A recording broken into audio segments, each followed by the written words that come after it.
Sir, bakit sa Diskarte Pinoy TV nyo napiling bumili o mag-avail ng generator? Kasi siyempre mas kilala yung pangalan mo, pumuputok sa media. Kaya mas gusto ko nandito bumili kaysa sa iba. Tip ko lang po sa inyo, i-check nyo lang muna po yung makina po niya kung gaano po kalaki. Hello po mga kadiskarte, dagsana naman po ang mga nagsisibili o nag-a-avail ng mga generator sa Diskarte Pinoy TV. Kagaya nito, dalawa po. Meron tayong bisita po ngayon dito sa ating tindahan. Unahin po natin si Sir. Sir, magandang araw po. Magandang araw naman po, sir. Sir, taga saan po kayo? Asin is Malasaki, Pangasinan.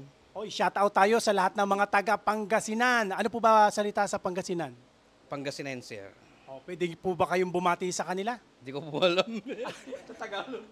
Tagalog po siya pero itong generator nyo dadalhin nyo sa Pangasinan. Okay, salamat po Sir, magandang araw po. Magandang araw po. Taga saan po kayo? Taga Tabang Plaridel, Bulacan po. Taga Plaridel lang po kayo. Pero Malapit ito, lang.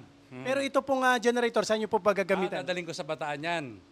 Sa Bataan. Saan po sa Sa Bataan? Orion, Bataan. Ay, magandang araw po sa inyong lahat. Sir, bakit sa Diskarte Pinoy TV nyo napiling bumili o mag-avail ng generator?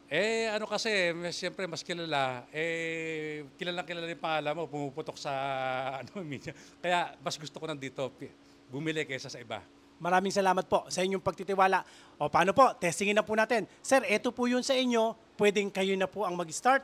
Key starter na po siya At ang kagandahan ng mga generator po natin ang kagandahan po nito 100% copper wire. At konting advice lang po, kung bibili po kayo ng mga generator na 10 kVA, tiyakin nyo po 195 ang kanyang makina. Okay? Kahit hindi kayo sa akin bumili, wala pong problema po yon. Pero tip ko lang po sa inyo, i-check nyo lang muna po yung makina po niya kung gaano po kalaki. Dapat 195. Pag 192, pass muna tayo doon. Pero pag nakakita po kayo kahit hindi sa akin, 195, approve po sa akin yon. Magkakatalo na lang tayo kung iyan po ay copper wire. Dapat 100% copper wire. Ano ba ibig sabihin ng copper wire? Meron po kasing mga generator gawa po sa aluminum. O kaya kalahati o konti aluminum, konti copper wire. Pero sa amin po, 100% copper wire po yan. At sa amin, sinasabi ko po ang presyo para makapag-canvas po kayo. Kagaya nito, ang presyo lang po nito, 66,000 lang po yan. 66,000, meron na kayong diesel-operated, Allen na diesel-operated na 10 kVA na generator. Sir, start na natin. Try natin. Ito po, disusi po yan. Okay. Ayan.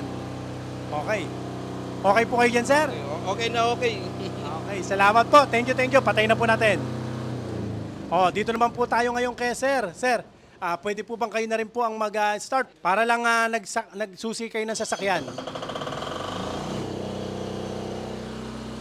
Okay. Salamat po. Ito pong generator natin, meron na rin po siyang AVR o Automatic Voltage Regulator. So, siya po ang magre-regulate ng pagpasok po ng kuryente sa ating mga appliances. Maraming salamat po sa inyo mga kadiskarte. Sa lahat po ng mga interesado, pwede nyo po akong i-follow sa ating pong mga social media account.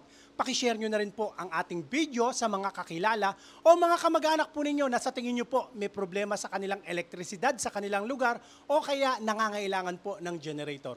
Ingatan nawa po kayong palagi ng Panginoon. God bless po.